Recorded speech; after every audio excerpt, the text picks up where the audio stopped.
episode of Cancer Research Simplified. My name is Aygun Shahin and thank you for being here. Today it's a very exciting day because we are here in Woburn, Massachusetts at the Boston Thermography Center. Today we are going to learn all about thermography, but before we get started, I want to thank you all so much for all of your likes, your shares, your subscriptions, and welcome new subscribers from all over the globe. This is very exciting. Thank you so much. And also thank you for all of your comments and questions, and please keep them coming. It is great to interact with you that way, and also it is great for us to be able to help you that way. If you want to learn more about cancer centers and hospitals specifically focusing on your disease, or learn more about clinical trials that are specific for your disease, so please visit our website and contact us from there. Our website is www.cancerresearchsimplified.org. I want to thank you all so much once again for all of your donations, and with your donations we will be able to keep these educational programs coming. If you want to donate, you can do so very easily on our website. Again, it's cancerresearchsimplified.org. I want to thank you one more time for all of your likes, your shares, your subscriptions, your Google Plusing, and following us on all of your social media. This is wonderful. Thank you so much, and without further ado, let's get started. Now we are here with Karen Kelleher at the Boston Thermography Center. Karen Kelleher is the president and founder of Boston Thermography Center. She's a certified clinical thermography technician and received her training through the International Academy of Clinical Thermology. So welcome. Thank you so much for having us to filming you here at the Boston Thermography Center, and we will love to learn more about thermography. So can you please let us know what thermography is? Okay, well, thank you. First, I'd like to thank you so much for giving me this opportunity to help share the word about what thermography is and isn't. A lot of people don't know that this service is out there. So again, thank you. Thank you so much as well. I want to actually learn more about what made you interested in thermography, and how did you even start Boston Thermography Center? Okay. Gosh, years ago, I had a best friend when we were in our early 30s. Her name was Lori, and she was diagnosed with breast cancer, and it was just fluke how they found it. She didn't have a history of cancer in her family, never mind breast cancer. And, they did a mastectomy, chemotherapy, and she ended up passing away by the time she was 39, leaving a 10-year-old. And at the time, I was getting my master's in natural health and learning about all different types of, ways to eat better and what can affect cancer. And I had seen thermography in a magazine and thought, wow, this would be great if we could have this in the Boston area. What they determined was that her cancer had been growing in the early 20s. And even still, the tumors were not detectable by feeling them. So doing a self-exam. And so that's, it took me about 4 years to come up with the funding and to do that and get trained and get started. So that's my goal, is to really help women like her, actually not get to that point, is to start tracking at the earliest time possible so that we can see changes in the breast and help to, move them back to a healthier breast state. Can you tell us a little bit more about what thermography actually is? So what thermography is, it's a use of an infrared camera, and what it's doing is it's detecting heat being emitted from the body.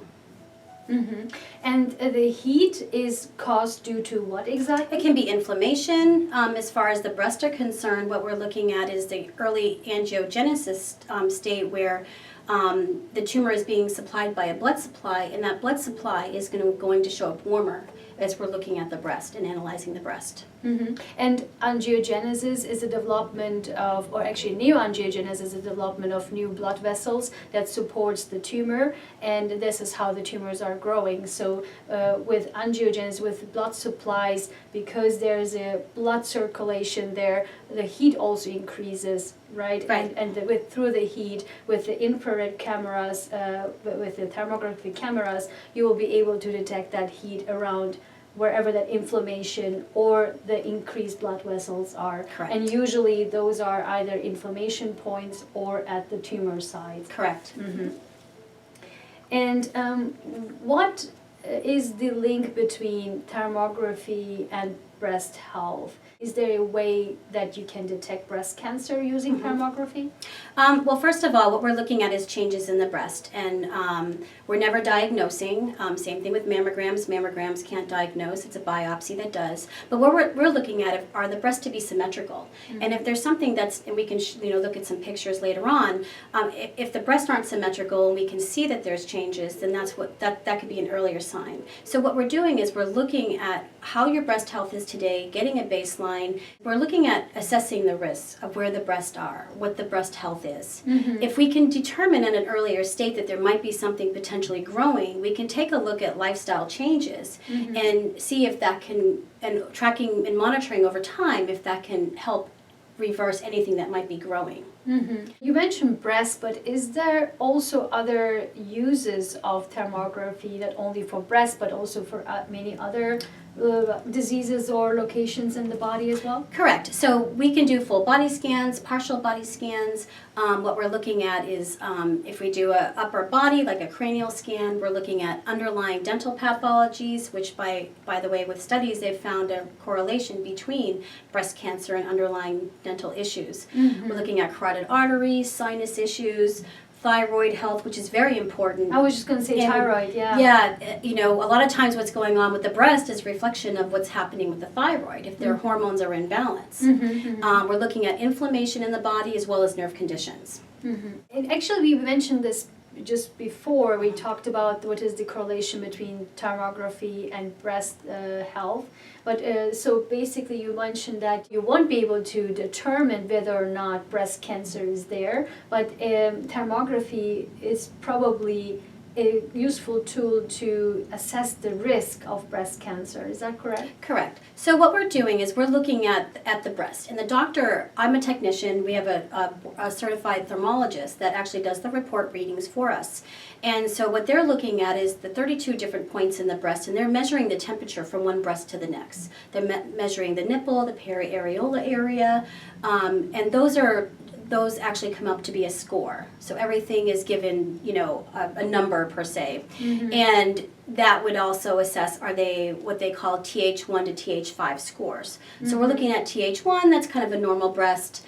If we look at sometimes a TH2 or 3s, that could be women that have fibrocystic breast. If we're looking at risks of 4 or 5, then there is a lot of times something definitely that could be potentially growing. Can you tell us a little bit more about, all women, when they check their breasts, they always hear about mammography and ultrasound and now thermography. Can you tell us a little bit more about the differences or the similarities of all of these different techniques checking breast health? Okay, so for thermography, we're a functional test. We're looking at that blood flow to that potential tumor.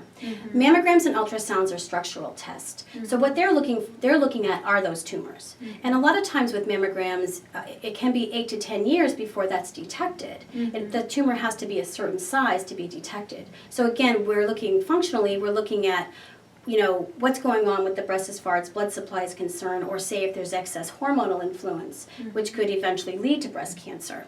With mammograms, there's compression of the breast. A lot of women get stressed out. It's painful. If they have implants, that can be a problem. There's x-ray involved, and basically it's an average specificity of 75%, which relates to a 25% false positive. With ultrasound, and again, I just also want to make sure this is related to everybody. Yeah. When you get your report back, our doctor, the thermologist, might recommend for you to get a structural test like an ultrasound and mammogram. Exactly. We're not against them by any means, so I just want to make sure that that's clear to everybody. Yeah. With ultrasound, again, it's structural. They're pinpointing a certain area of concern. So, for instance, if somebody comes back and we show that there's some issue that we want, that the doctor's recommending to get looked into, they may recommend an ultrasound to look at that specific area and confirm if there is something potentially that's going on there. Is Tomography Fda approved? It is. It's been FDA approved as an adjunct to mammography since 1982. And one of the good things about thermography is that because it's non-invasive, there's no radiation, we can be tracking women at such an earlier age where, there are some, mammograms, I think they're pushing it out to the 40 and 50-year-olds. Oh, yeah. And a lot of women, the cancer is growing in the 20s and 30s, just like my friend. If she, if she had waited till they could feel the tumors, or it was detected by the time she was in her 40s, at that point she might not have lived if she had passed away at 39, but Right. it's just unfortunate. And with 1 in 8 women getting breast cancer in their lifetime, earlier detection is really what's key here, is getting a non-invasive test, tracking the breast health, and then, really looking to change your lifestyle or whatever needs to happen, or taking a look at that to see if that can help make any changes to the positive. But I wonder, is actually thermography covered by the insurance? Unfortunately, it is not. In America, we haven't found that it is covered. If you have a flexible spending account, we have had patients that have been able to get reimbursed that way or have it paid for that way. Oh, okay. Can we reiterate that whether or not thermography can replace ultrasound or mammogram? I would say it can't replace it. We're a functional test. We're not looking apples to apples here. Those are structural tests. What we can do is look at, okay, what is the heat being emitted by the body? Is there something that's happening there? But we'd never tell women, just come and do this and don't do any structural testing at all. Before we get into final recommendations, what you have, or final things you want to say about thermography, can we reiterate that this is not all about breast health either, right? No. So can you remind us again, how can we use thermography in other diseases as well? Okay. So, for instance, if somebody is finding that they have pain, or if there's inflammation in the body, that's one of the things that we can really pinpoint. Also, people that have any type of nerve conditions. And if you're going through a program, or say you're taking supplements, or you're working with a doctor to help improve that condition, we can actually visually see that. So you can get we can get a thermography scan, say full body or partial body at the beginning of your treatments, and then say 3 or 6 months later, and you can actually visually see that reduction in inflammation, or say where you might have had pain. Great. And do you have any final recommendations or suggestions regarding thermography? Well, I just would like people to be open and really do their research. There's been over 800 peer-reviewed studies of thermography. A lot of doctors, a lot of patients I have will ask their doctors, should I get thermography? And there are some that actually will send patients here, and there are some that have no idea what it is, Right. or feel that there haven't been studies. So, That's why we are here. That's why we're educating. here. So it's really about educating yourself and doing the research, looking at the studies. They could always contact our office. We could forward studies to people as well. And so just doing your research and what you feel is better for you. We can start tracking women at an earlier age instead of them waiting because of the radiation factor. To me, that's a positive, and that's really why I got into this, is to really help women so that we don't find that they're dying at an early age, leaving family members and children. Right. To be heartbroken, when really there's things that we can do to reverse Absolutely. what can be going on in the body. Right, absolutely. And also, you will be able to find more information not only on YouTube about our program here that we're just filming, but also some more written materials on our website as well, all about thermography and the difference between mammogram and ultrasound, and all other technical details you can find on our website at www.cancerresearchsimplified.org. So thank you so much. And can we also see how the system works? Can you also show Sure, the machine? I would love to bring you into the thermal imaging room, and we can talk about the process and show you what some scans look like. Absolutely, thank you so much. Thank So you. let's move ahead then. Thank you you. so much. So now we are here in this room of thermography, right? And we have already a camera on, I believe. And there's this computer system that is connected to the camera, right? And so can you tell us a little bit more about how the system works? I think the person sits here, I believe. Yep. So let's talk more about this and want to learn more. I'm very curious about this. Okay, so first of all, we will talk to the patients before they come in. There's forms that have to be filled out ahead of time and instructions on what needs to, what they can't do, things that, they should do or can't do. And one of the things is we don't want them to come in with a sunburn, come from the gym. There's a whole list of just short instructions of what to do or what not to do. And so prior to getting the thermography scan done, once they come into the room, they would take off their clothes and they would acclimate to the room temperature for 15 minutes. It's really important not to touch the body because if you touch your hand right here, the thermal imprint is going to be right there of a whole handprint. So we have a stool that they would sit on, and we would go through their intake forms, and then we would start the scanning. So this is the flare camera that I have right here, and we have it's also attached to the software and computer system, and when somebody's sitting there, it actually is going to be showing real time on the screen here. And so what happens is we go through a set of scans. The process for the breast takes about a half an hour, and the process for the full body takes about an hour. And it takes about 2 weeks to get back about 7 days to 2 weeks to get back the report from the doctor, and then we'll sit down with the patient to go through the results. So for instance, for the patient, if they're sitting down and they like to see themselves also in the camera, from the camera, as you can see on the screen, I just sat down here on the stool, and you can see my face and the face into the screen. So it's non-invasive, it doesn't hurt anybody, there's no radiation, we're not touching you. It's just basically the thermal imaging camera taking a look at heat or coolness that is being emitted from the body. So as you can see in the screen over here, that's a picture of me. You can see my head, my face, my hair. What I'd like to show you is I'll actually share with you a picture of my breast thermography scan so you can get a good indication of what that would look like.